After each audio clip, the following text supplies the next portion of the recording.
Welcome to another weekly featured business brought to you by Visibility Impact and your host, James Moffat, where he will gracefully take our featured guest on a personal and business journey and stories that will inspire, educate, and engage you.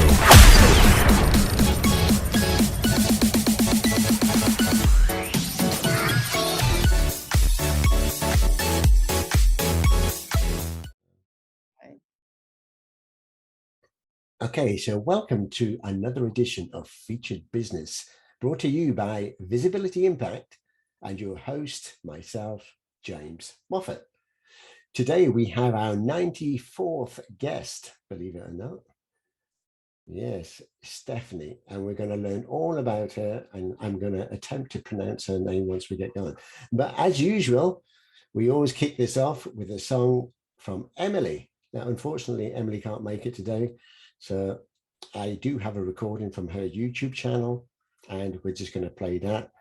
So listen to her song, and then we'll be right back. So you ready for a song? Everyone ready? Absolutely. Right, okay. Let me just, I chop out. Right, so here we go. I just pushed the button. All right.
Right, we're back.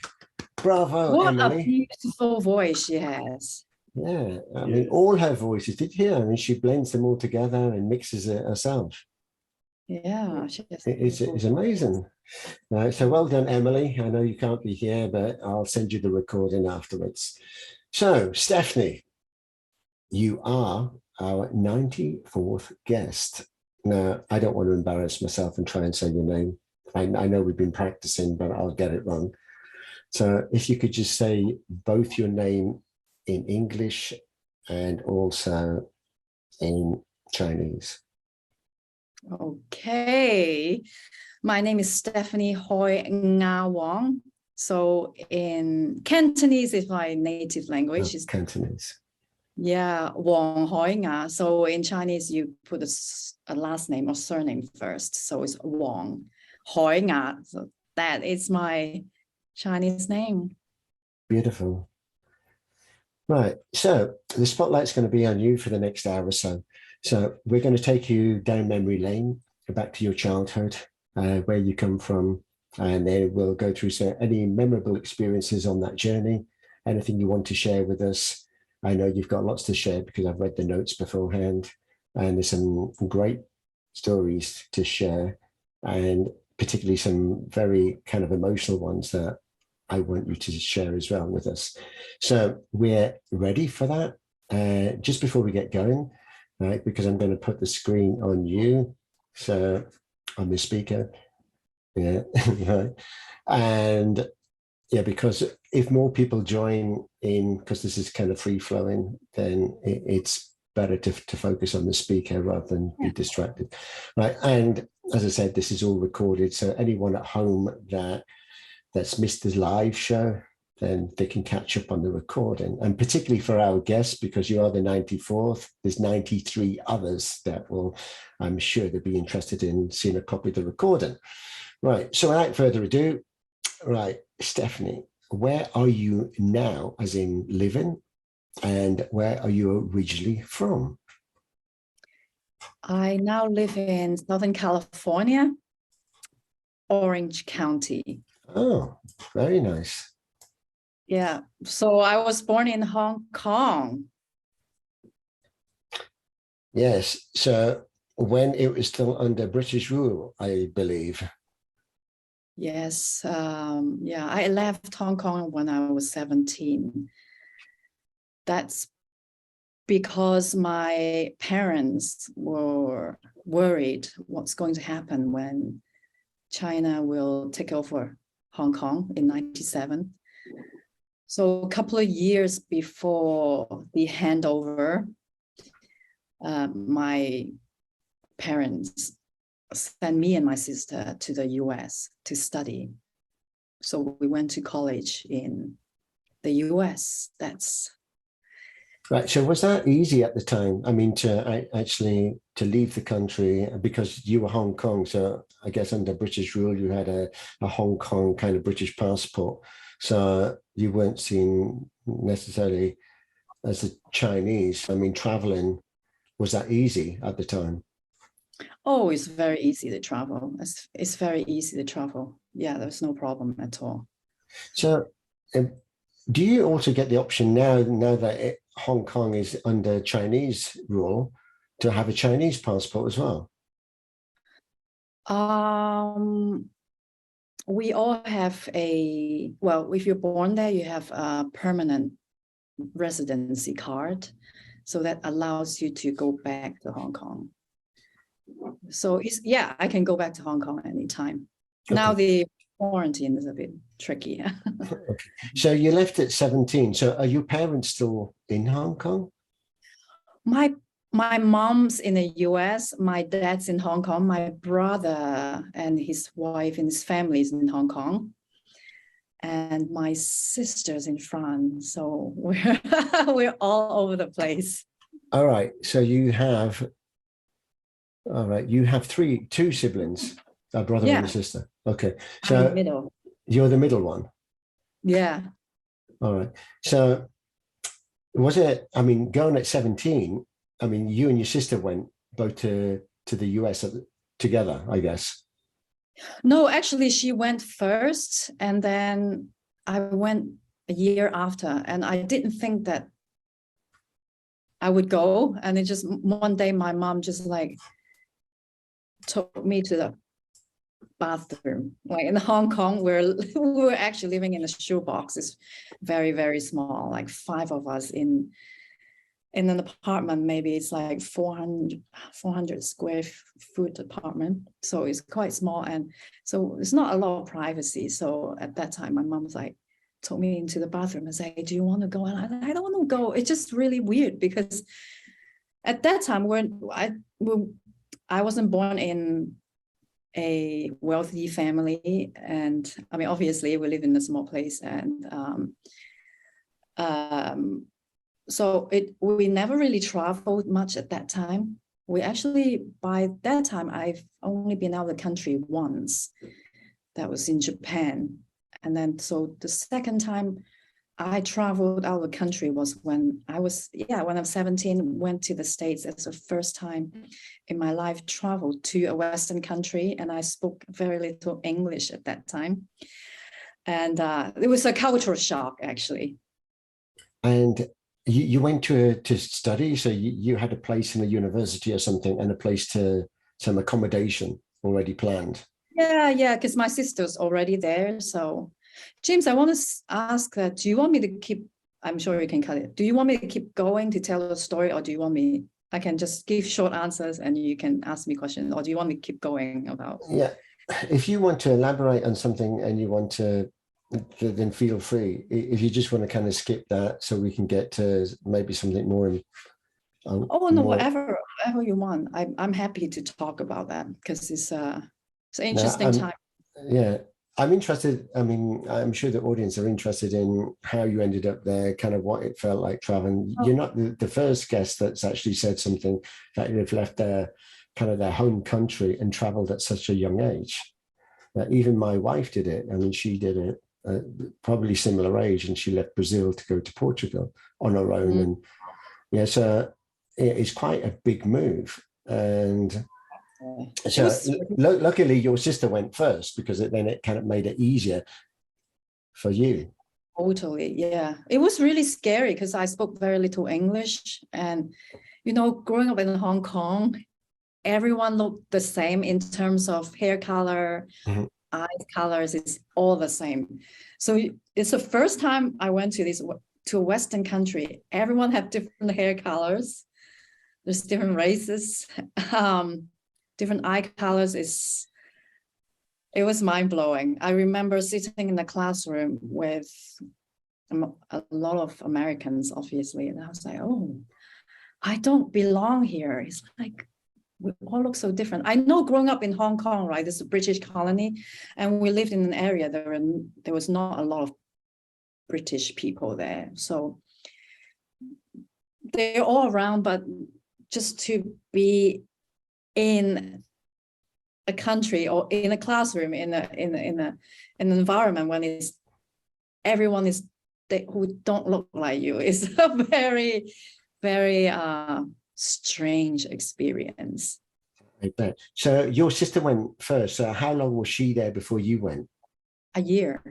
All right. So she had already got kind of adjusted to it, and she could reassure you when you arrived that, it's not as bad as you think. Yeah. At least someone who helped me out and helped me to translate Chinese into English or vice versa. So learn how to communicate, right? To meet friends. But there was small Chinese or Hong Kong Asian community there. So but I mainly, it was I spent a lot of time kind of mingling with people in my culture and also with Americans too. So it was very important for me to be able to just integrate those two cultures together. So but I think that's normal. I mean, I went to live abroad as well, two different countries. And when I first went there, I was kind of looking for people that come from my country that I'd feel I could ask them questions and what's it like for them and everything else. And then kind of make the adjustment, which I'm more than happy to meet others and the cultures and everything else. But I still kind of wanted to feel that I wasn't alone in doing that. Sure. I mean, it's very isolated. It felt very isolated and lonely when you go to a new country and you knew nobody. Yes, it's very common for a lot of people who are newcomer, right, to go to like to mingle with people from your own country or cities. But I would say that I saw a lot of my friends weren't doing the other way, meaning they they interact with people in their own culture, not really necessarily. A lot of them will hang out. But I find that, sorry to interrupt, I find that when I go back to the UK and I see my old school friends and stuff, and they've never lived abroad, and it's kind of their society and everything around kind of where they live, and nothing's ever changed too much in that respect. And I've kind of been around, seen the world, and met other people, and I find that I've run out of conversation with them very quickly, and I can't share things in common because there's less in common now. Do you find that as well? It's interesting. Yes and no. It's interesting. Like I have to understand that they're exposed to one part of their lives, and I am exposed to a different part of life. So I can imagine that you can run out of conversations. I mean, you can run out of conversations with other people who are not, it doesn't share the same, say, worldviews or experiences, right? And I mean, we all have to adapt when we in conversations with people and see where they're coming from. And so you can, I mean, this is what I do. I listen to what they're coming from, and I can find the commonalities. And so how long now have you been, I mean, you're in the USA. How did you live, I mean, since 17 when you went, did you go to live anywhere else, or So so I was in Texas when I went to school, and after that, after I graduated, I moved to California. It's actually not far from where I live now. And then I met my husband in France. On holiday or something? No, I was working for a film distributor after I finished college. Just a job. Like, it's not what I studied, but I needed money. So I worked for him for a little bit. So he used to go to Cannes Film Festival. So that's why I went. And my husband is a photographer. So he went there, and then that's where we met. And we didn't see each other for many times. I think maybe only like 3 times. And then he went back. He lived in London at that time. So he lived in London. I went back to California. And then after maybe 9 months, he came and visited. We communicated. We talked to each other every day. At that time, we communicated via faxes. Fax? Without revealing my age. I thought you were going to say like Skype or something, but when you said fax. No, so it was faxes. It was like really. Do you not even email then? There was email. I don't know. At that time, apparently, he said in London, there were not a lot of people using emails. So it was really interesting. So I used to write all these letters to him, fax it to him, and then he will fax back. That's really interesting. But so after he visited, after a couple of months, and I decided. Sorry, you look so young. You're in your 20s, aren't you? I feel like 20. I even feel like I'm 10. I know I look so young. Everyone say that, but Yeah, but it was young, wasn't it? Yeah. Anyway, so after that, I moved to London. So stayed in London, worked in London for 7 years. And then I got a job back in Hong Kong. So I was in Hong Kong went to Hong Kong, and then I got another job with another. I was a journalist before. So I got a job in China. So I worked in China for a couple of years. And then we moved back to Hong Kong because my husband suffered from a stroke. We moved back to Hong Kong, stay in Hong Kong. And then after a couple of years, we moved to New York. And then now we're in California. So before we moved here, we were in New York. Okay. So, and in California, where are you? Orange County. Oh, it's Orange County. Yeah. Yeah. Mm-hmm. Yeah. I work for many American companies from kind of Santa Barbara up to San Jose. Oh, yeah, So that's beautiful place. drove down in a muscle car, the Californian coastal highway. But anyway, I want to come back to some of the stuff that you mentioned there. So you have traveled around the world. You've lived in, kind of gone back to your roots and gone back to Hong Kong. And then was your mum still living in Hong Kong? Like, because you said now she's in the US. So was she was in Hong Kong then, and then she came back, or she came with you to the US? Oh, she went to the US a lot later. Right. Actually, I don't remember how long now. Maybe 15 years, 2 decades. No, so before I left the US, she's still in Hong Kong for many years, and then she moved to the US. So tell us about kind of your career then. So growing up as a child, did you have aspirations and goals, or what you wanted to be kind of when you left school? I actually left school. You mean left Hong Kong? You mean left? Well, Yeah. well, either. I mean, both. I mean, yeah. Because when you went to study, was that a study or something you wanted to do, or just a way to basically find a foot in the US and to do something? Actually, I didn't know what I wanted to do when I was young. I thought maybe, I remember asking myself that question. I was thinking astronaut maybe, but it was like, that's buoyant.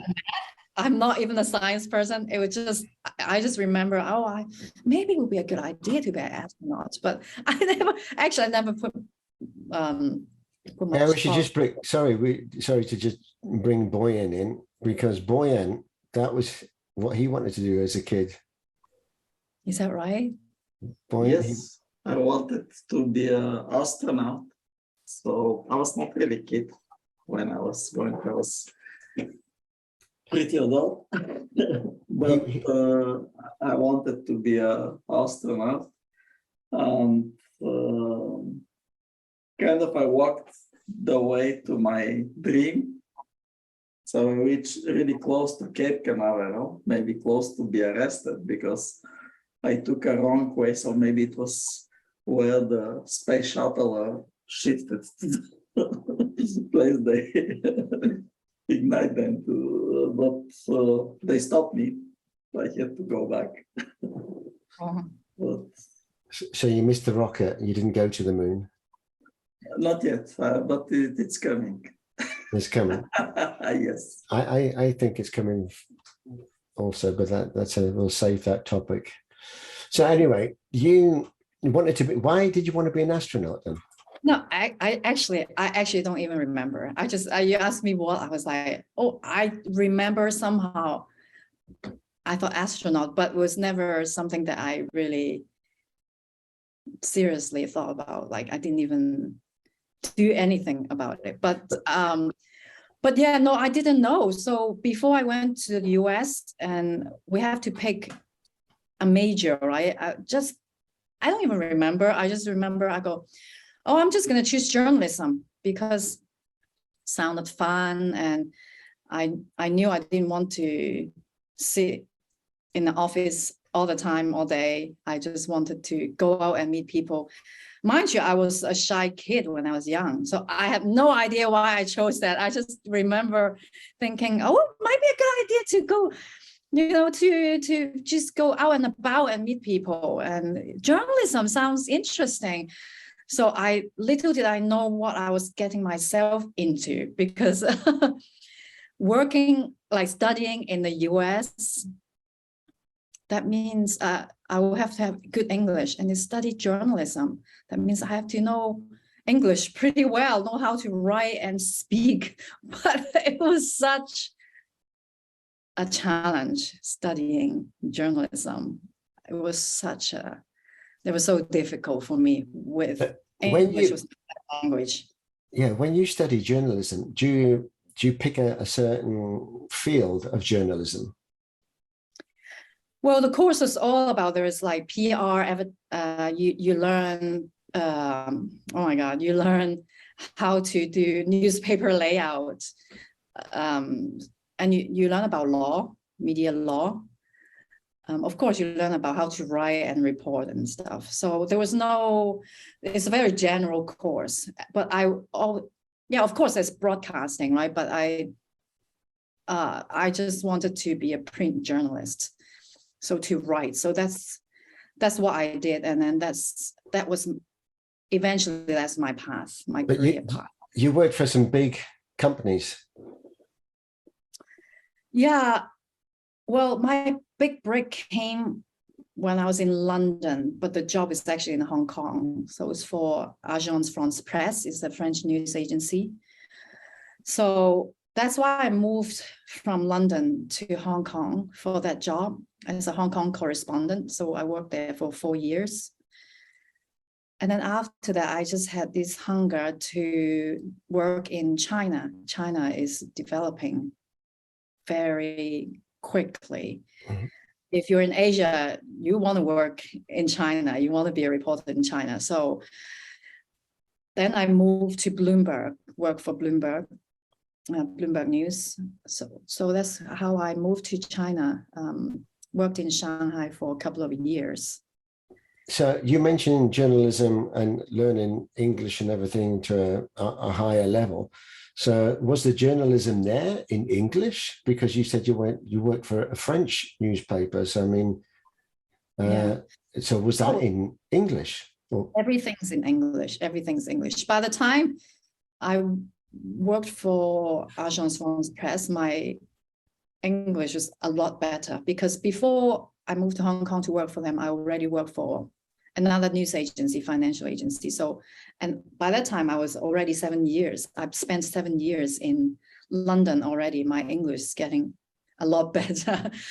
I must say, actually, when I first went back to Hong Kong, that was a very challenging job too. I wrote in English, and then I had to use my Chinese on the job. So I had to speak and I had to translate from Chinese to English. So that was quite challenging, because I cover a lot of politics at that time. And in their language, there's a lot of nuances, and especially in Chinese language, it's like, how do I translate that into English? And just to use my native language again after so many years being abroad. So it's almost 10 years being abroad, and then went back to Hong Kong. So that was quite a challenge. So within this period, obviously you said that you met your husband, who was a photographer at the film festival in Cannes in France, and then after that, what do you communicate by fax? When did you get married?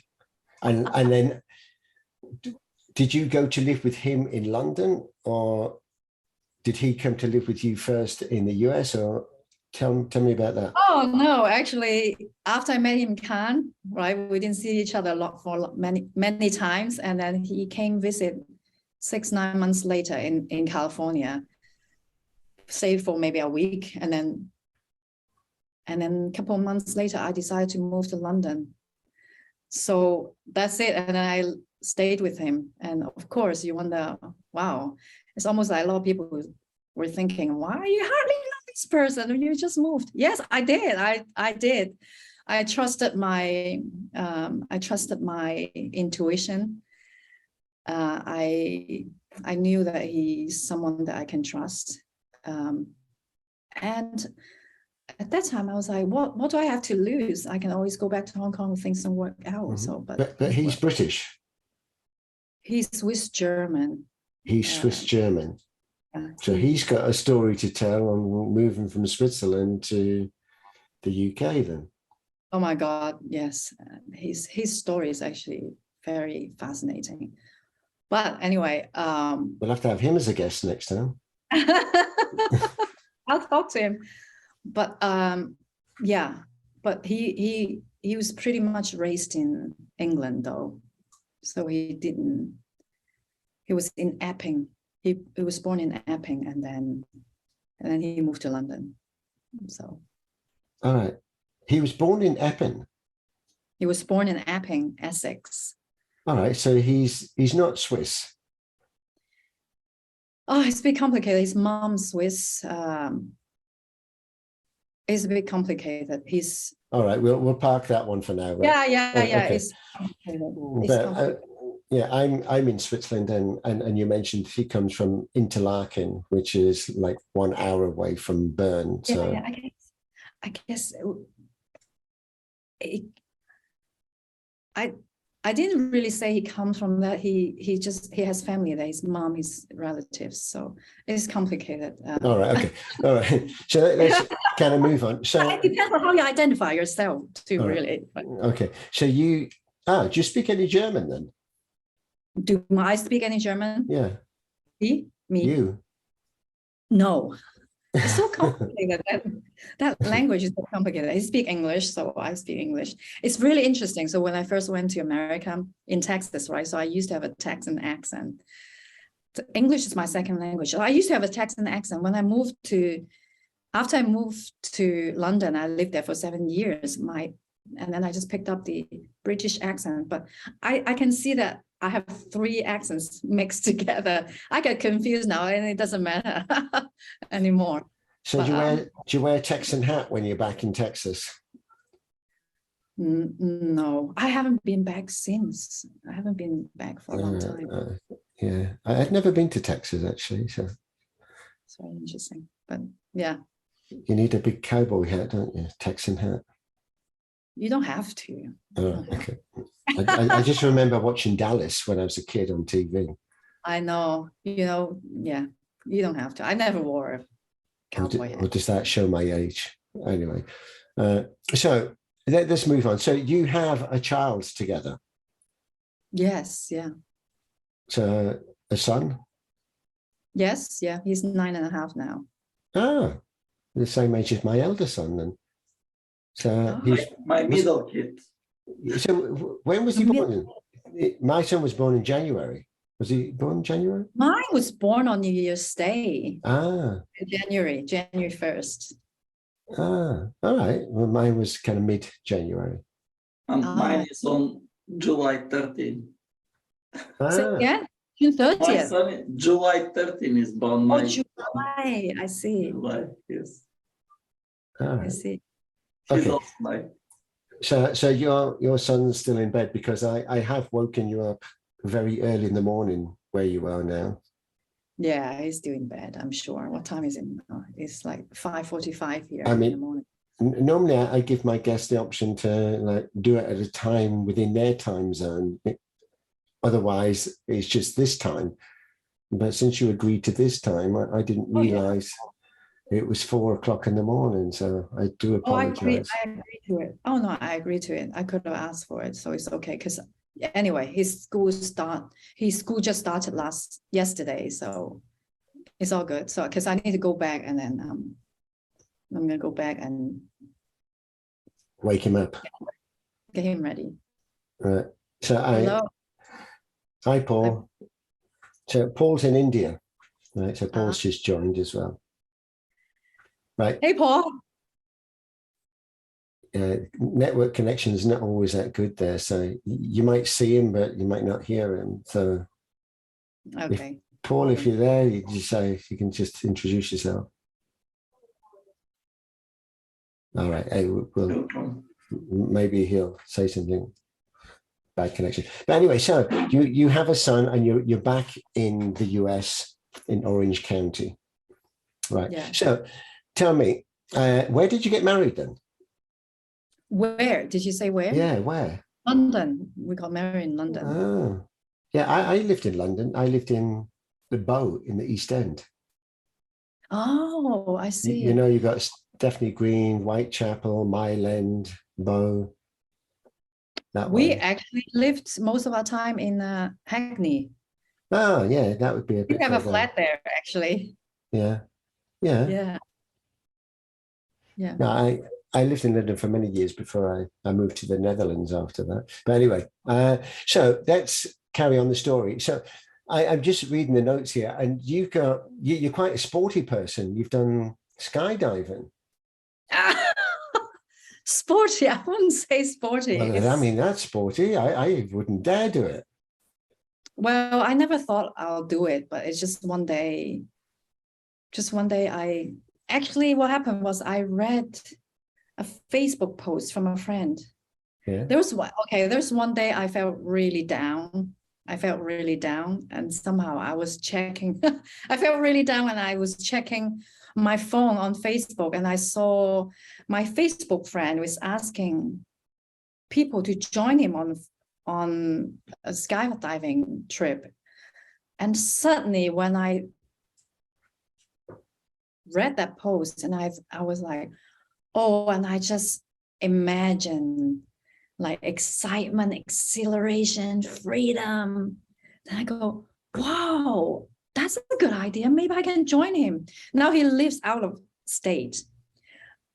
And I was going to go to that state maybe around that time he was going to go on a diving trip, but I wasn't going to, and it turned out that I wasn't going to be there during his trip. So, and I thought I got quite disappointed, and I thought, why don't I just create the trip myself and ask my friends to come along? So that's what happened. That's what I did. So I asked so many people, and no one wanted to do it with me. And then I found one, and that's all I needed. So that's what I did. I actually wrote a blog post about it. And also I'm a Toastmaster. So I gave a speech. I made it into a humorous speech and participated in a contest to tell the story about my skydiving experience. But that was quite something. I enjoyed it so much, and I thought I can do it again and again. Really? Where did you do it? I just thought it was. No, where? Say that again. Where did you do it? Oh, where I in San Diego, so not too far from where I live, maybe an hour and a half drive. Is between the California and the Mexico border. Oh, right. So you skydiving over the border? No, we didn't. No, we didn't. But no, that's such a great experience. It almost didn't happen because that's a good way to sneak in the country. Do some skydiving from Mexico and skydive into the US. No, well, actually, I say skydiving is like they call it tandem diving. You have actually have someone with me. Of course, it's not gonna. So you're underneath, aren't you? They're behind. Yeah, they're right behind me, and but we're strapped together, right? So it's like so quite intimate then. But you did it with someone else, a man, a woman, or a man. So a guy, and the skydivers. I mean, the instructors or the people. Yeah, they're like instructors. Yeah, they have thousands and thousands of hours experience. Yeah. So, yeah, we strap together, and he's the one who have to steer. Yeah.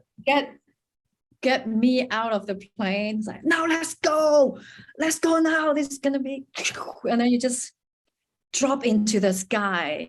You're like, oh, whoa, wow, this is amazing. So what's And the then first words? Sorry, what was the first words you said as you jumped out? what's the first word I said? Yeah. It was,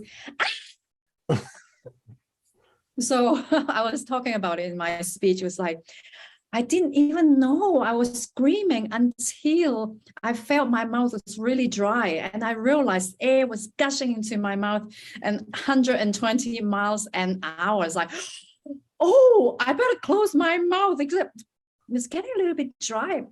I better close my mouth. Well, that's what happened. And I was like, what did I say? Well, after we're supposed to have like, I think it's 45 seconds of free fall, right? After that, it's just open up his parachute. I was like, what? That's it? It didn't feel like 45 seconds. That is like my first word when I can utter a word. That's it? Oh my God, it's not so bad. And I thought it's going to be really bad. It was not so bad at all. It was like, oh my God, this is amazing. This is really, really. Would you do it again? Yes, I'll do it again and again. It was so fun. It's a year ago now. But would you do it to a level that you jump yourself? Who knows? I can see that. Actually, I can see that myself doing it. I mean, you have to get training, right? I can see that, yeah.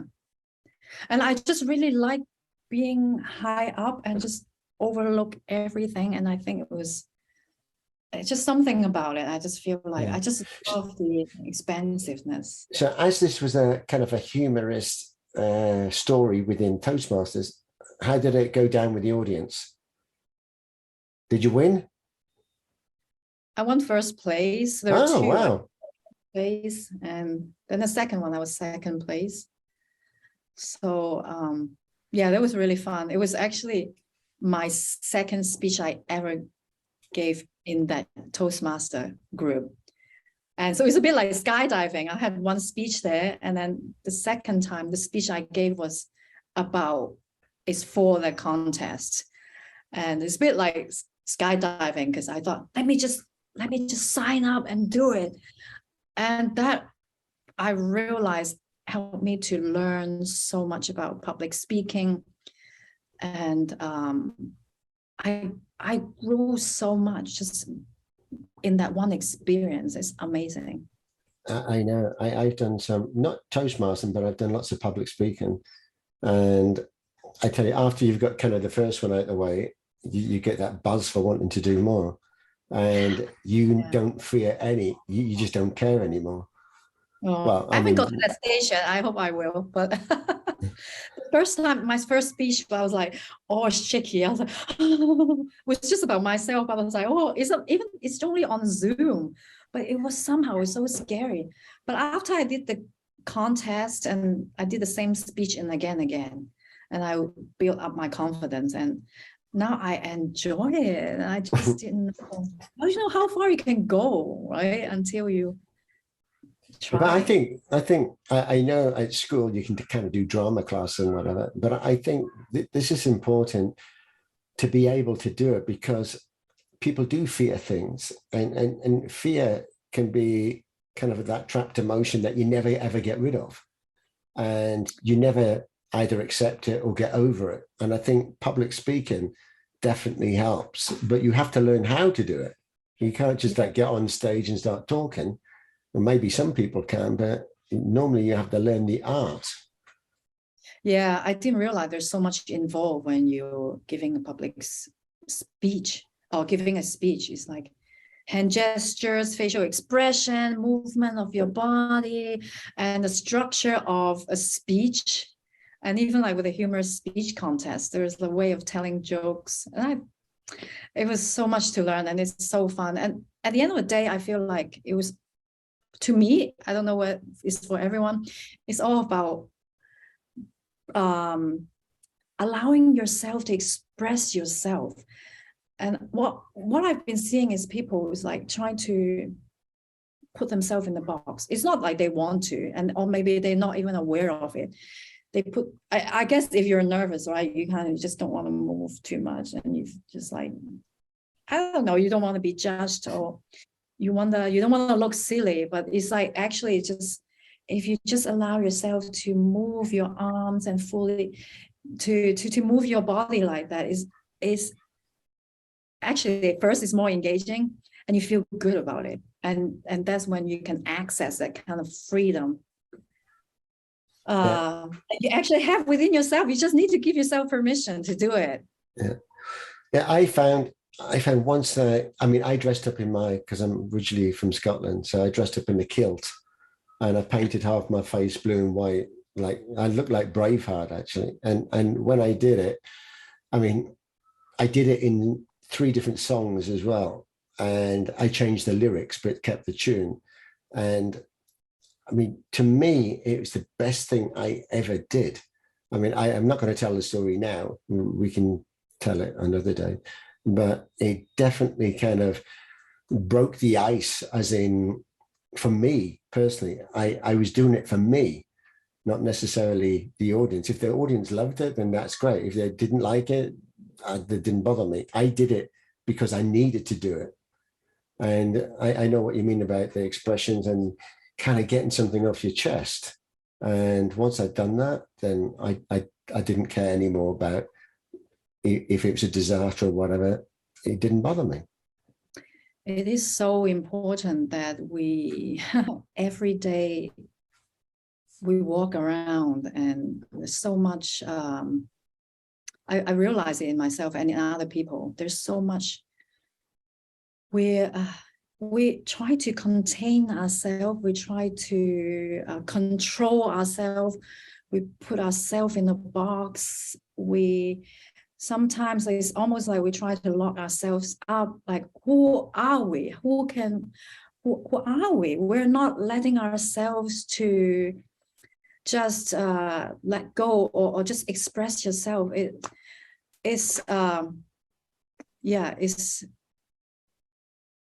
That is so big. I don't know how to, I want to articulate it better, but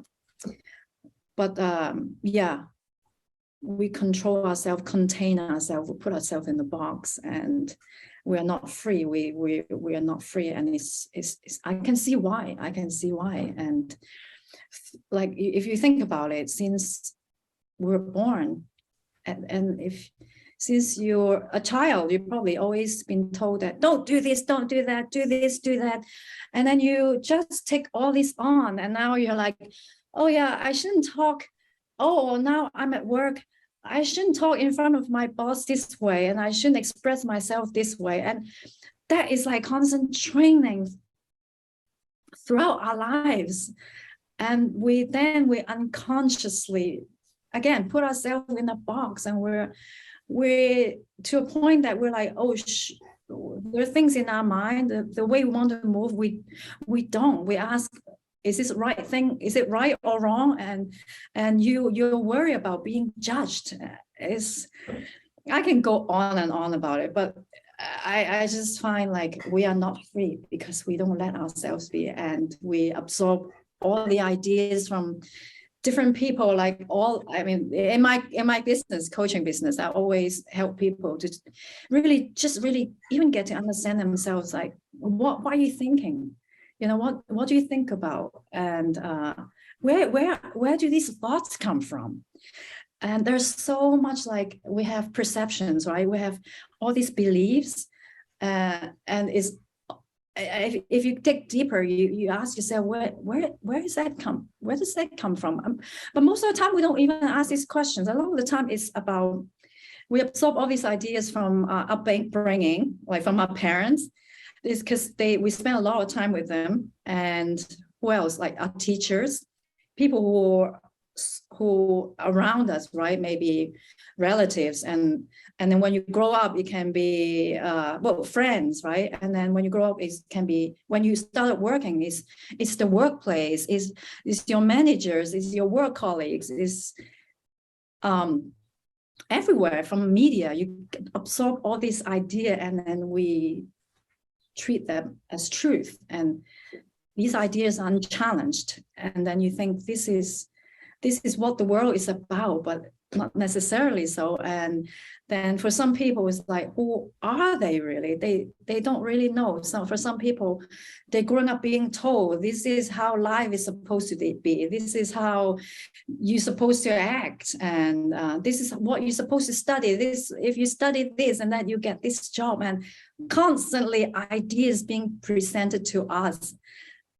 And then we take that all on. We don't challenge them, especially in, say, in our culture, for example. Well, money is important, you know, and Hong Kong is very commercial, everything. And a lot of people, parents want their kids to be lawyers, doctors, all these jobs that's supposed to make money and in business. And so, and parents start telling their kids that, and then the kids say, okay, I'll do it. Or they don't, but they don't want to, but they follow. Then like, who are you? Then you kind of lose a sense of self. Like, then you wonder, who are you? Not everyone follow their intuition, follow their heart to do what they love, or not just a job, with everything. I keep going on here, but we lose ourselves and our voice. That's what I'm trying to say. It's very true, and it's kind of a subject close to my heart as well. So, I mean, who are you is a great question. And I mean, I've asked it all my life, and particularly in 2016. But there's kind of three fundamental questions that you can be asked when you're a kid is, what will I be when I grow up? And most people have no idea. Most kids have no direction or idea of what they want to be, apart from their parents pushing them into being a doctor or a lawyer or something, which isn't necessarily what they want. It's about getting a job and making money, rather than looking at your emotional intelligences and what you want to do and what your true gifts are. Then sometime during your adulthood, after you've experienced the corporate world, you ask again, what's it all about? And if you still don't know, when you retire, you ask, well, what's next? And so most people, actually statistics were like 99% of the population have no idea who they really are. They exist. And there's a difference between existing and living. Are you living a purposeful, meaningful kind of life, or are you just existing to pay the bills and everything else? But anyway, you mentioned about children. So children, I mean, when I was a kid, we were told like, shut up until you're spoken to, right? So don't talk. And yet, as kids, we were always questioning things. Yet when you're an adult, it's kind of encourage you like, well, speak up, right? And yet most people don't question things then. Like, if you ever been like, I've been in many sales meetings and you have the big bad boss, and nobody wants to ask questions. After the sales meeting, the boss asks, any questions? And you think, oh, keep quiet, because you fear kind of the repercussions of asking a silly question, rather than embracing, like just asking lots of questions, whether they're silly or not. So we've kind of screwed our heads up, because when you're a child, you're told one thing, when you're an adult, you're told something else.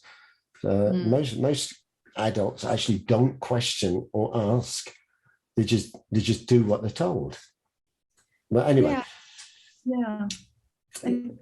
I think first, like, I think we're all on survival mode all the time, and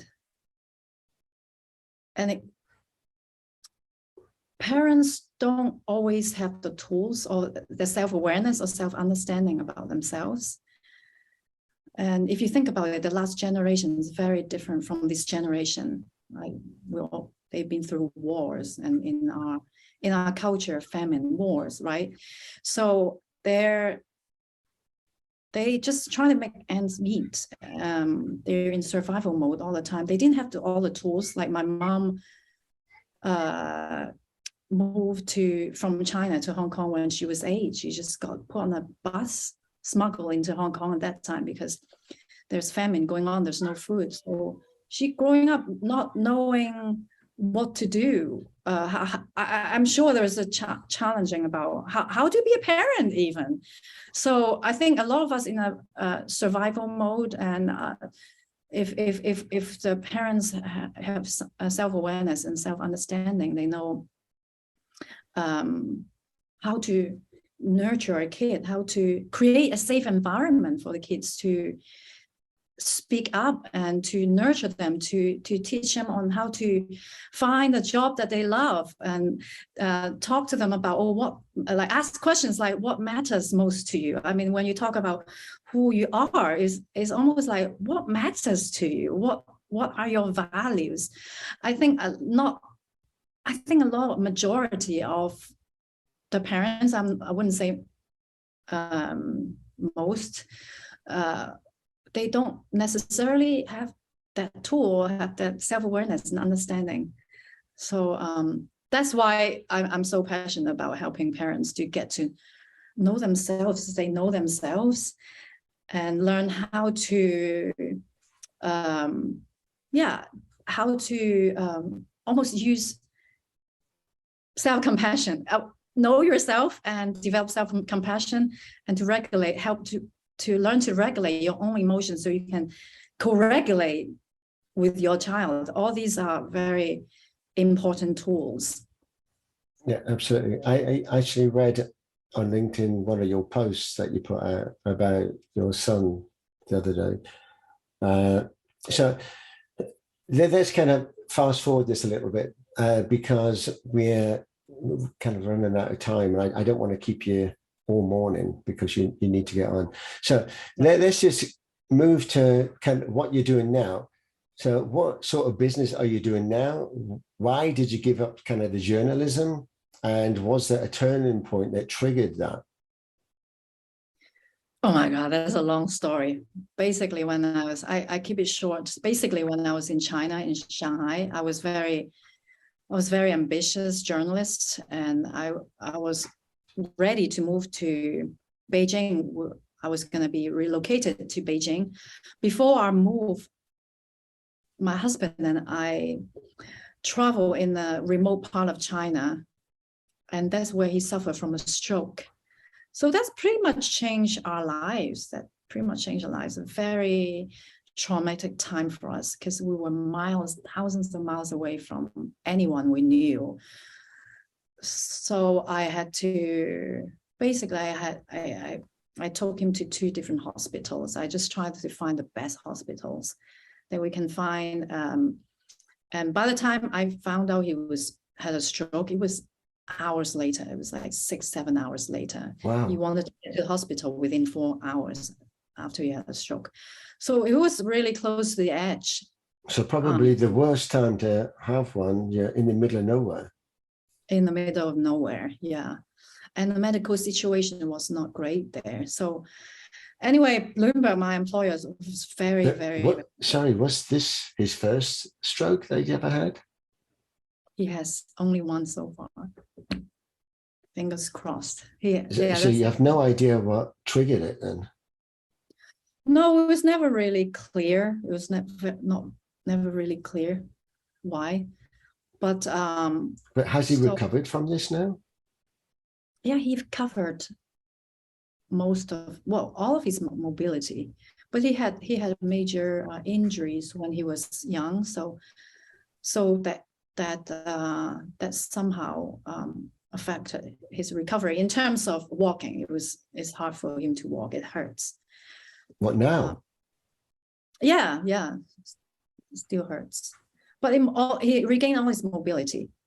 So basically, that's what happened. So immediately, Bloomberg flew us back to Hong Kong. It was after 2 days. That's the quickest we could do at that time. There's some political issues there. So it took us 2 days to move back to Hong Kong. That's when he got really, that's when I felt like, oh my God, my family was there. I felt relieved. So I stayed in the hospital with him for 3 months. There was a couch there. I just slept on a couch with him. For 3 months? For 3 months, yeah. Wow. I had family, but I just wanted to be with him, stay with him. And then after 2 months, we're in hospital, and I started feeling like, oh my God, I feel really sick. It must be the hospital food. And one day I felt really tired. I go, this is unusual. And then I thought I had an inkling I might be pregnant. And I was. So I went to get a blood test, went to see a doctor. Because I was in the hospital. It was like, it's my home. I just went downstairs, get a blood test. I was like, oh yes, I'm pregnant.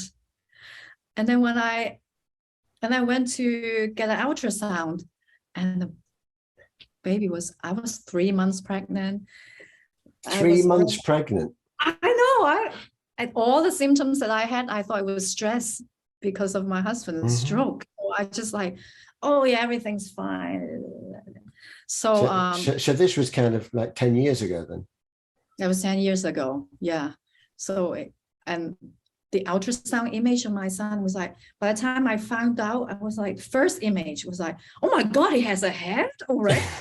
He has, oh, there's a heartbeat. Oh my God, this is amazing. But oh my God, this is almost like the worst time it can happen. But it turned out to be the best time it happened.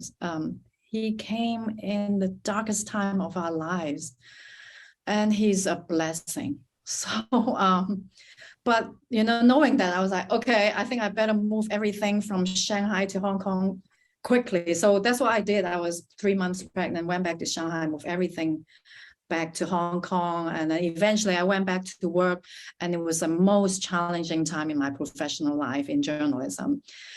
So everything happened at once. I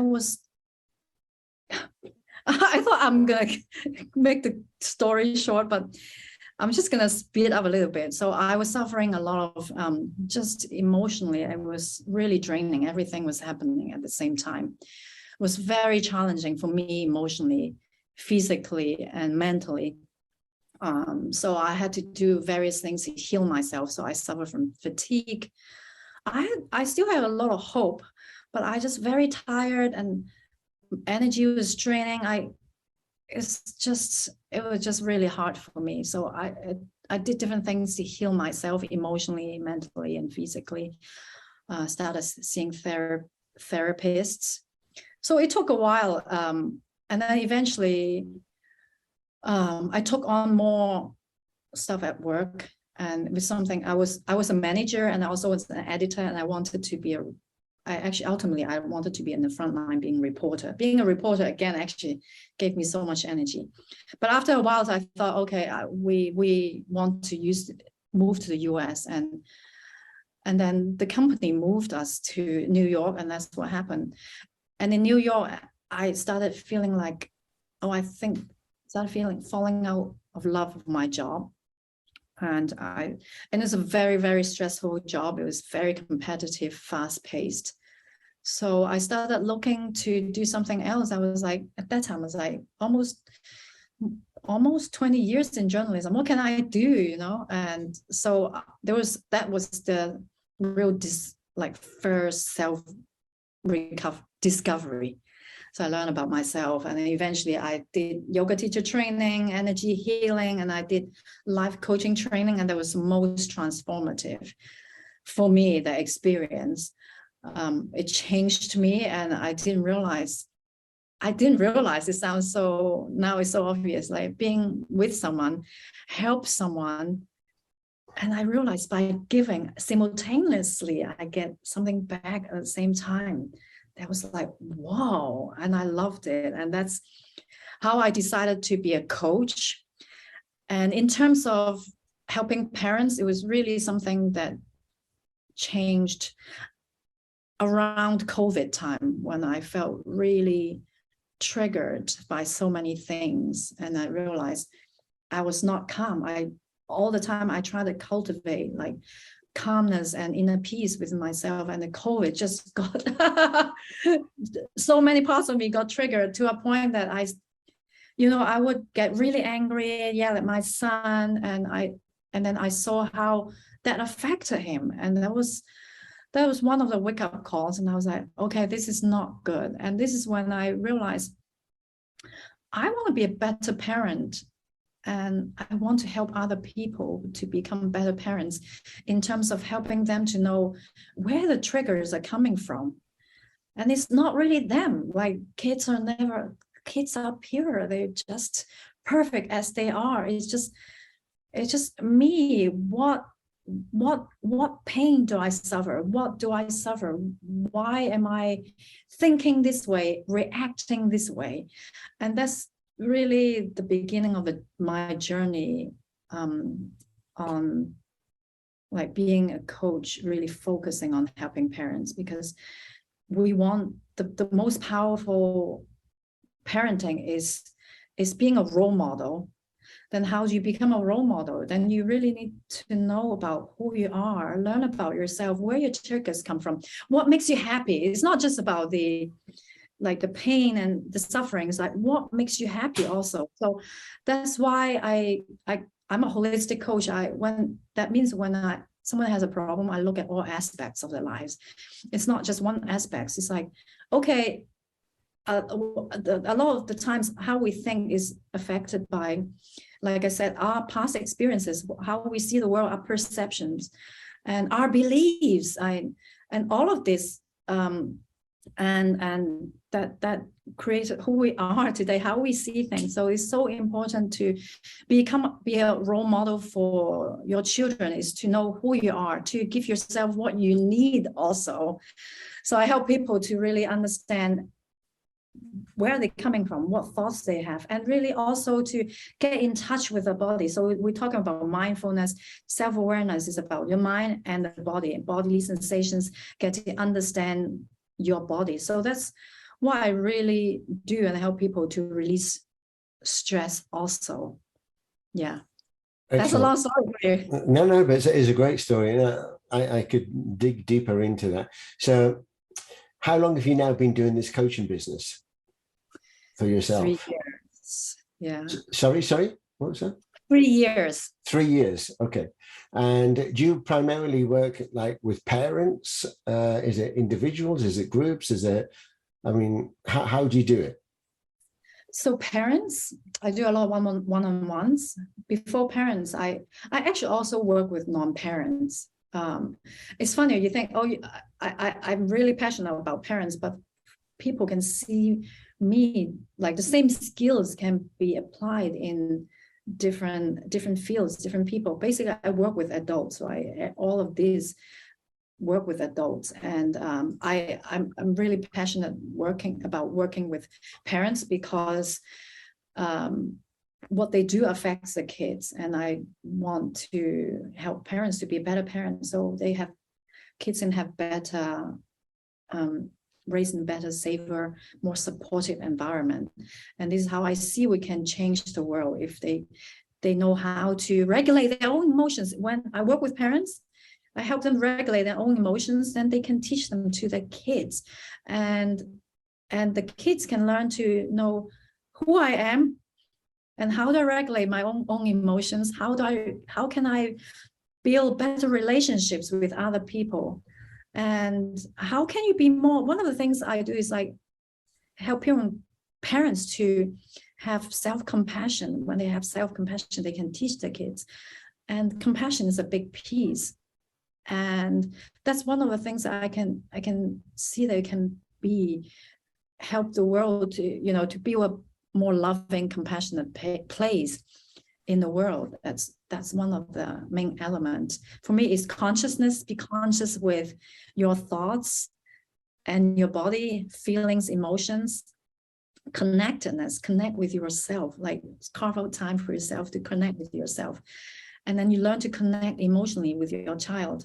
And curiosity, instead of judging what you see on the surface from people, like behaviors, your kids' behavior on people, like adults can have meltdown too. Then to ask questions, learn to ask questions rather than judging, then help that person to open up, to receive and to listen to you. So that's curiosity. And also compassion, self-compassion first. A lot of the time we judge ourselves, we criticize ourselves, we're not nice to ourselves. So we have to really learn to be kind, be gentle, be tender with ourselves first. When we learn that, we can simultaneously give that to our kids, and they can learn that too. And the last thing is calmness. Calmness is, really the regulation, like learn to regulate your emotions, learn how to be calm. Then you can have more patience and peace.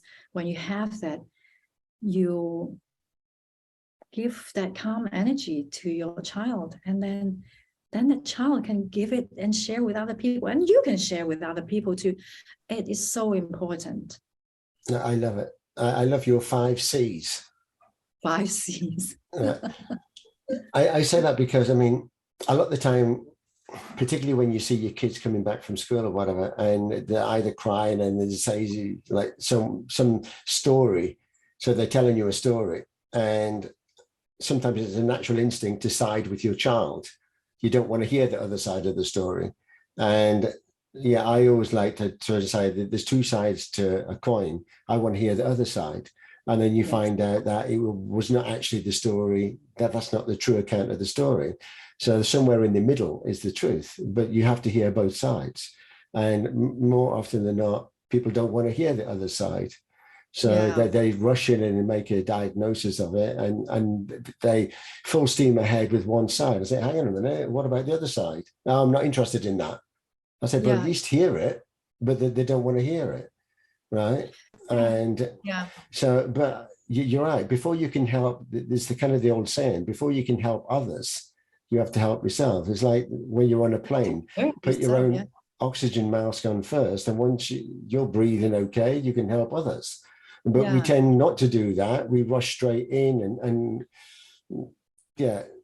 it's like a headless chicken running around, rather than, like, as you say, you be calm, you be more centered within yourself, and you kind of absorb holistically what's going on.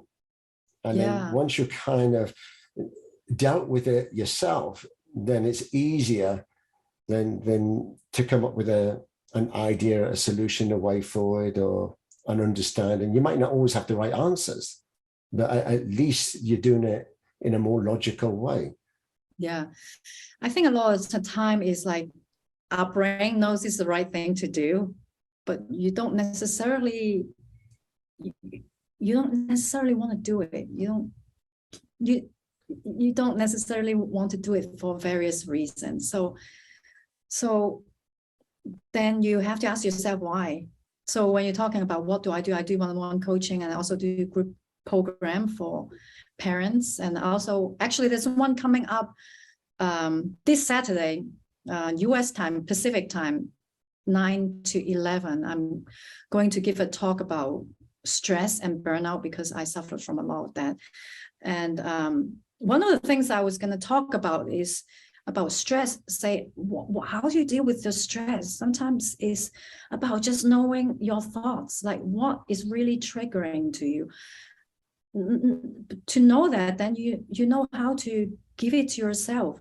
And you're talking about communications earlier. You think to learn to hear about other people's story, and just know that everyone has needs. Everyone has needs. So to communicate with that idea in mind is like, I know I get triggered. I don't want to hear that person. And what do I need? Sometimes when we're stressed, it's because we don't give ourselves what we need. And then how do you have the other conversations with other people? Also, you want to think about, what do they need at this moment that maybe I can give to them? What, just to know that they have a needs, and help you to facilitate the conversation so much better. Then you can really see from the point of view. So, but why do you don't want to listen? Because you have your own needs that you're not being met. So the whole time I tell people is like, know who you are, what you need, heal and transform your pain. When you get what you need, you actually naturally, you will want to open up and listen to other people's point of view. But first thing is to know what's going on with you first. Yeah, if that makes sense. No, it makes perfect sense. Yes, and yeah, it's a beautiful story, and yeah, not an easy subject to talk to others about either, because too many people kind of hide behind their ego and there's not a problem and don't talk to me about these things. And sometimes it's about letting go and opening up. And then you start to find out, well, a lot of the time that the people push back and say they don't need it are probably the ones that need it more than others. But it helps with yourself because even, I mean, we have 3 small children, and sometimes dependent, you can react in a way that you don't want to. It just kind of comes out, and you either chastise your child or something, or you shrug your shoulders, or you huff. And I mean, I'm terrible at that. They spill some water on the table or something, it's all over the floor, they've broken something.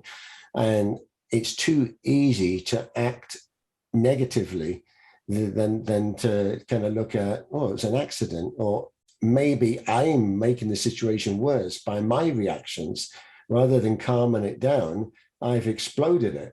So a lot of the time you have to look within yourself, because I always say to the kids, every action has a reaction. So, but it's not just for the kids, it's also for me. If I react in that way, I shrug my shoulders, I huff, and I blurt out like, oh, what have you done or something, then what's the reaction that I want to create from that? And the reaction is normally a negative one, and it's not making the situation better. So it's also, you have to be humble and know when to apologize and say that I was wrong.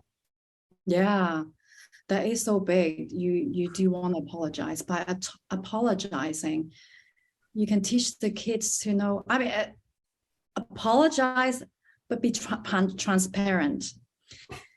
You want to tell them like why you said these things, why you reacted this way, and but you not necessarily know why either. But if you know, you want to be transparent about it. Tell them, oh, I'm so sorry I did that. I had a really bad, stressful day, and I'm just looking at it thinking there's one more thing to do, and I didn't mean it, and this is not about you, this is about me, right? But you also want to look into yourself, why that happened. And it's not, I mean, to even be able to articulate that to a child, you also want to know, yeah, why are you acting that way? Why you responded that way? Not everyone is aware. So that's why I think it's really important to be aware of why you did that. And I will also say that we also want to have compassion for ourselves, and ultimately we do love our kids, and this is not what we want. And also understand that we can struggle too as parents, and it's not easy to be a parent, and you can give yourself some grace. You can do your best here, and sometimes you're just gonna make mistakes, and that's okay. I think the most important thing is to start from today. What can you do to do better?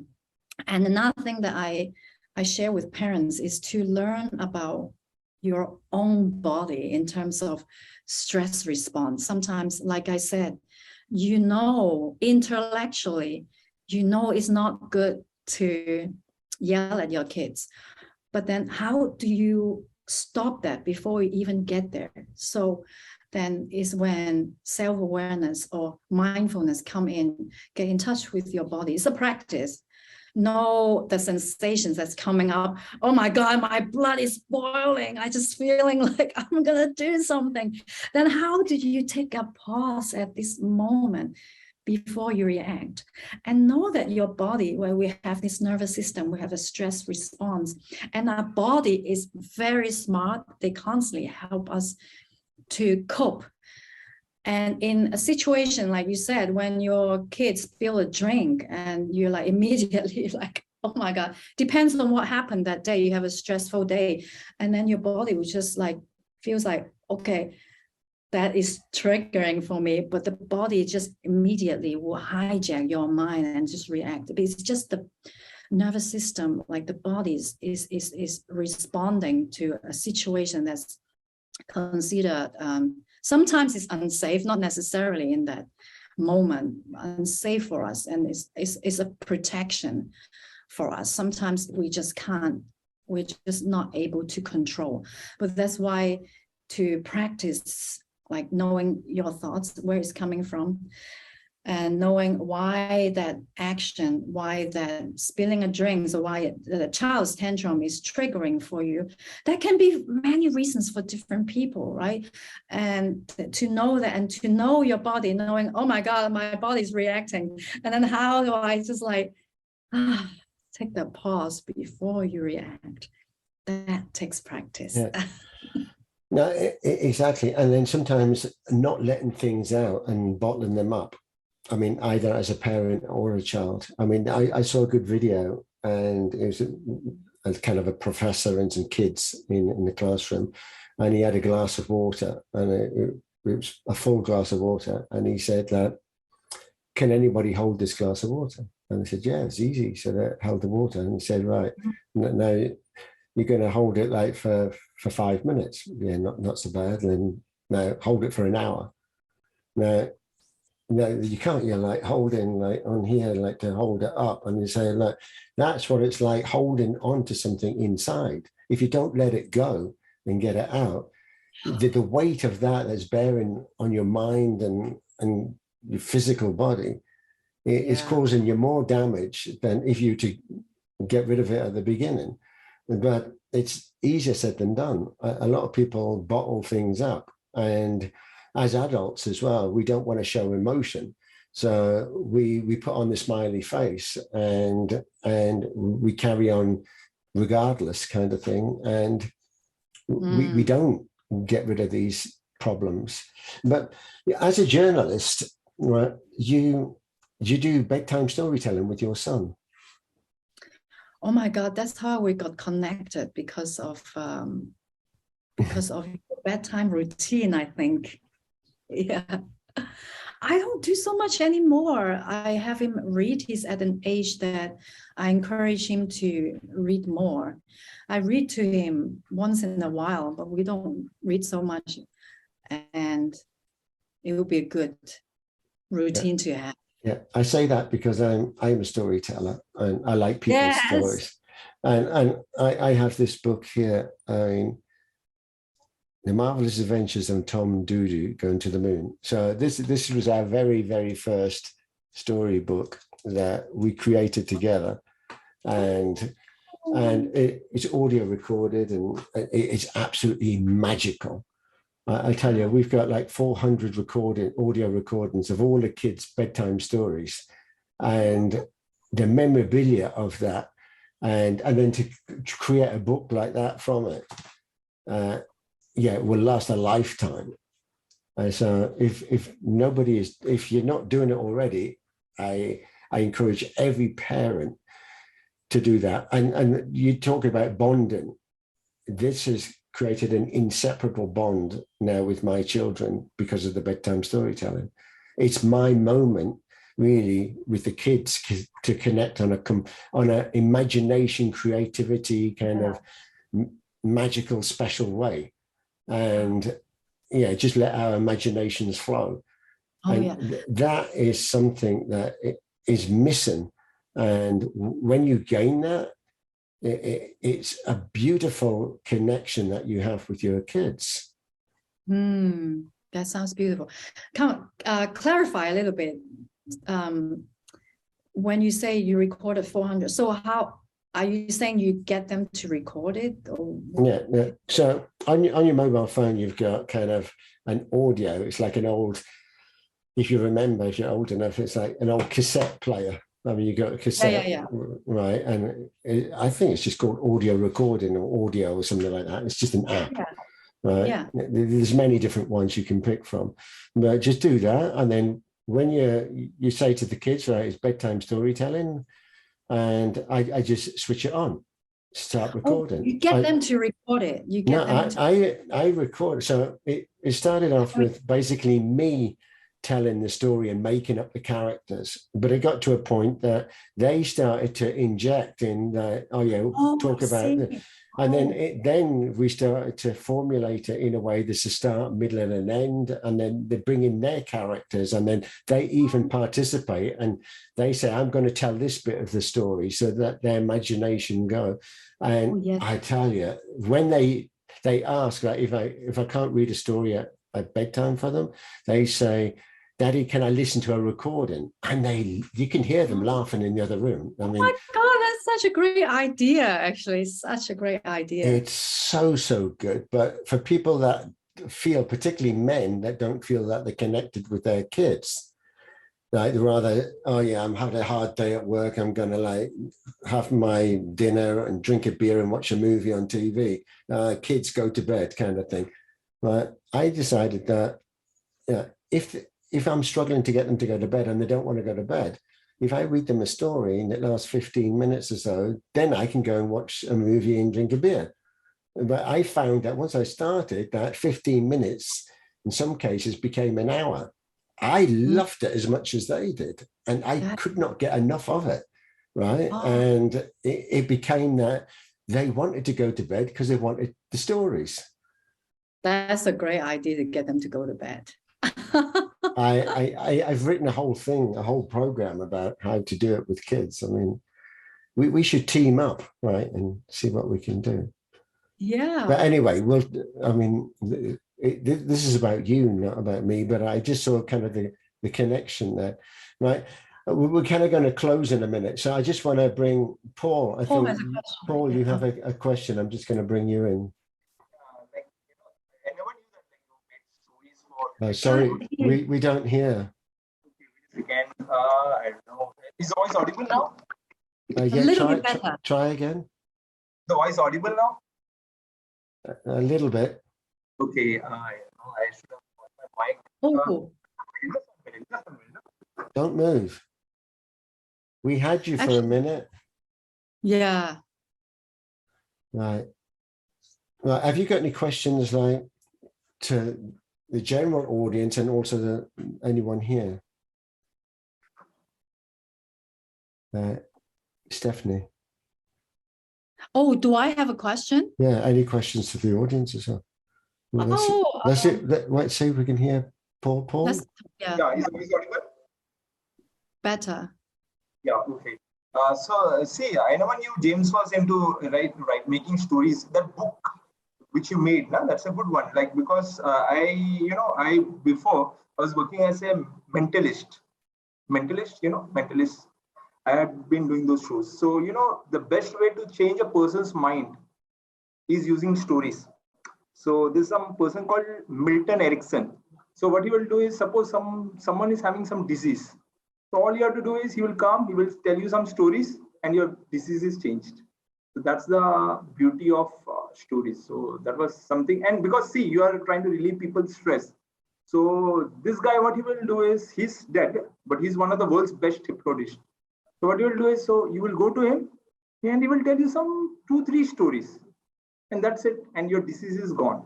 All automatically gone. Because he would have made the story, he will understand you and he will make a particular story just for you. And that is what will change the mind of the person. That means I thought of just sharing this info.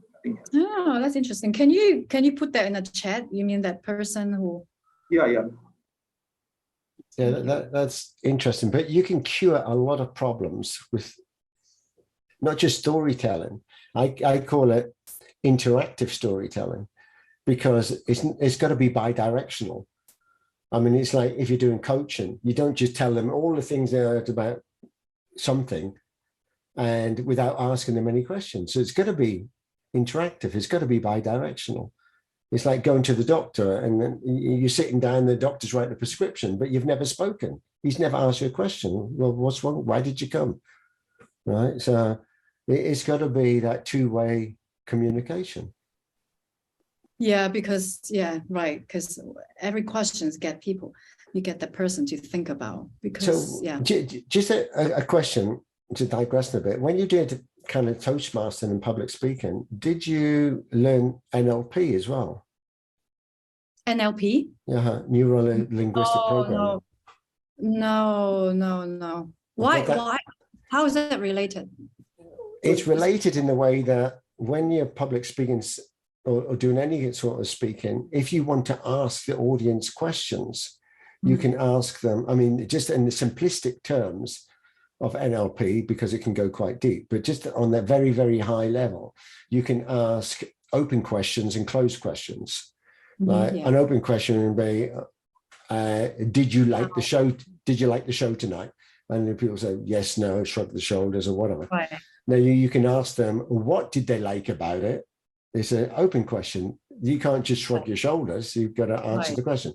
So you can steer a conversation. And a lot of politicians and public speakers use NLP, and they know when someone's using it to them. So as a journalist, like if someone's asking you a question, you know to ask an open or closed question. You know how to then take control of the conversation and then ask them, why did you ask that question, kind of thing. A lot of things we do naturally, but if you learn the fundamentals of NLP, it helps with everything, because then you know that, do I use an open question here? Do I use a closed one? And I mean, there's many other aspects to it, but in the basic form, then to understand that is a good starting point. Oh, I see. Like public speaking, when you're communicating with the audience, you're saying. But I mean, it's for anything. Like as a salesperson, if you went in and you've done a presentation for a customer and you have to ask questions. Then, I mean, did you like what I showed you? Well, yeah, it's okay. What did you like about it? Does this solve a problem? Yeah. Does this address your problem? And then they say, well, what in particular did it address? So knowing NLP, then you know that where do I throw in it? It's also about knowing when you do public speaking. I know we've digressed a lot here. I don't know if we'll leave this bit in, but I mean, when you're asking to make sure that you've still got the audience engaged, you say, you can pause and say, like, has anyone got any questions? Are you still following the story? And then you can kind of have a pause just to make sure everybody's on track and they're not dropping off as you're going along. Yeah. Got it. Yeah, I know about NLP. I just didn't know about like. There's an art to storytelling. I see. I teach that as well. But anyway, so I was just going to say I teach that as well. So let's kind of wrap this up. So otherwise we'll be here a long time, and I know you. Yeah, I know. I realize. Right. So that's just. I mean, your story is fantastic. I love it. There's so much more I would like to probe into, and I'd like to know more about your business. But anyway, tell us how we can connect with you. Can you share the links, and I'll put them in the show notes afterwards. And have you got any kind of closing remarks that you want to leave us with? Yeah, I just want to say thank you very much for inviting me to be here, and it's so good to meet your audience, Paul Tariro, and Bayon, and you obviously, James. You can contact me. I have a website. It's or you don't have to have www now, emerge2illuminate.com. Emerge to illuminate. Right. I'll share that afterwards anyway. And that's the best. And you're on LinkedIn as well? I'm on LinkedIn. My email is stephanie@emerge2illuminate.com. Right. And you see on my website that I give different talks. Like I said, this week I'm going to have one about stress and burnout, especially in the workplace. And I have a 6-week coaching program for parents to talk about the 5 C's. It will be a little bit of teaching, and it's experiential too. There's different exercise. One of the things that I do is called TRE, is called tension and trauma releasing exercises. It's basically a technique to help people to release stress, and because of all of our stress and trauma stored in our bodies, so it holds muscle patterns. So we try to release that. So you do very simple stretching. Then you lie down, and then your body will tremor. And the tremor is the form of release of tension and trauma, that tension that's even stored in your body for over the course of the years. So my coaching program will include that. We'll work on the mind, meaning, and thoughts, just explore our thoughts and help people to release stress. So that's coming up in September. Like a couple of things that will happen also. Excellent. So you've been an absolutely wonderful guest, our 94th guest. 94. Yes. Yeah. Is 94 any significant number for you?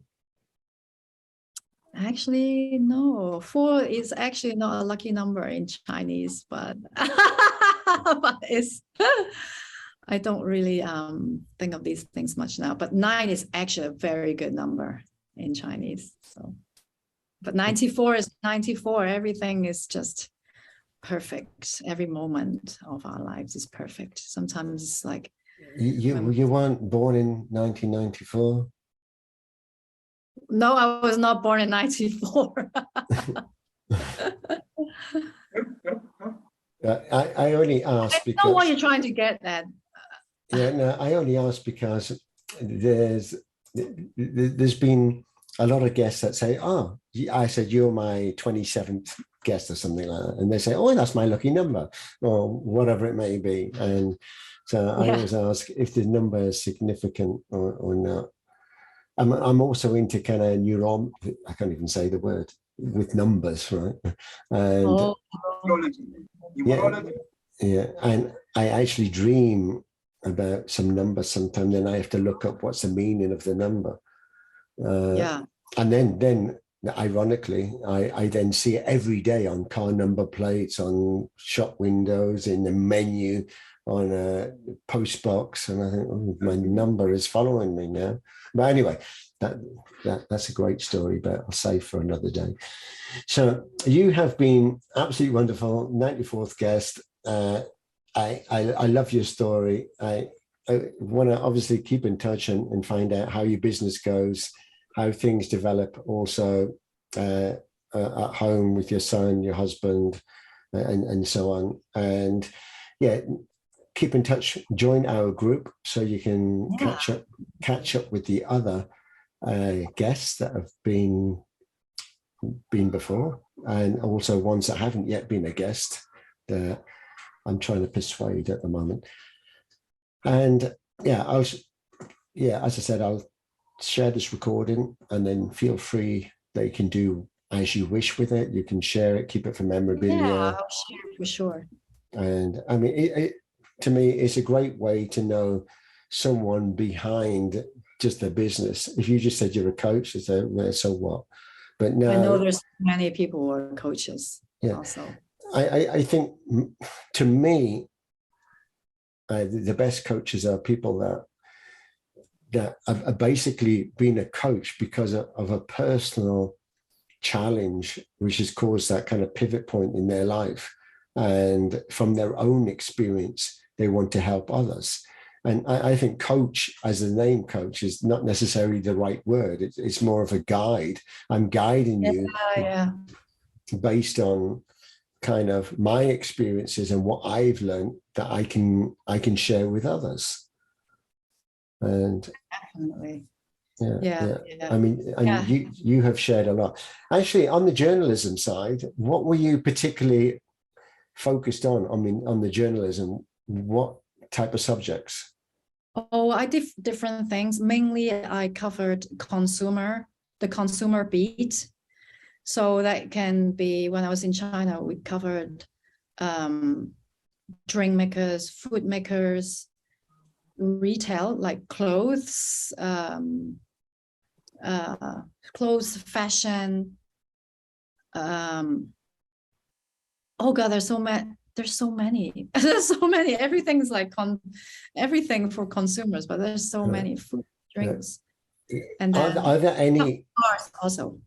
are there any links that we can look at any of your work, your previous work? Oh gosh, actually just search my full name, Stephanie Hoi-Nga Wong, is all that. I don't even look at them anymore. You just Google my name, and I think most of the work is from Bloomberg because it's the most recent work. So Bloomberg has a website and you can scroll through all the stories there. When I was in New York, I covered fashion, luxury and fashion and beauty. Yeah. That's what I was doing. In Hong Kong, I was leading an Asia consumer team, and we covered casinos. That's very fascinating. Casinos also. Yeah, it's very, very fascinating, very interesting. Yes. So casino, food makers, drink makers, retail, clothes, Anyway, I will. Thank you so much. We'll find out about that, and I'll check you out. So once again, thank you very much for being the guest. I know it's still early in the morning. What's the time now? It's almost 7. Actually, I do need to go, and my son's up at 7. Right. But my husband's at home, so it's okay. Okay. So have a great weekend, a great day, great weekend. And same to you, James and Talilo. Thank you for hope to see you on the next show. Yeah. We have a mystery guest next week. Yes, I know you have, like every week. And connect with me, Talilo, so we can. Yeah. Thank you. I'll connect with you probably on LinkedIn. Yeah, great. Thank you so much. And thank you so much, James, for this opportunity. Yeah, you're welcome. I really enjoyed the conversation. Jay, it wasn't so bad, was it? Easy going? Yeah, and there's so much you all can bring to you brought to this conversation. So that's really appreciated. I love the format of like having Emily sing a song, like play her song. Yeah, we try to do it different because, and also with the interaction, even if you just have one person in the audience, I mean, this interaction, and I think that makes it magical and special. Yeah. And at least you're not just talking. I mean, I think a podcast and you don't see anyone and it's just an audio, I don't see the expression on your face. And I want to see that. I want to be able to see you smile and show emotions and everything else. Yeah. And the interactions is good. Especially the interaction. Even if we have technical difficulties and problems and things don't go, I mean, that so well, that's life. I mean, that's normal. Yeah. Right. Yes. Anyway, thank you so much. I appreciate the time. Thank you. Yeah, you're welcome. Thank you. Have a great weekend, everyone. You too. Thank you, James. Thank you, Stephen. Wow, that was another featured business brought to you by Visibility Impact. If you'd like to be our next featured guest or learn how James Moffat can help you leverage on the art and power of interactive storytelling for your business, reach out and schedule a call now.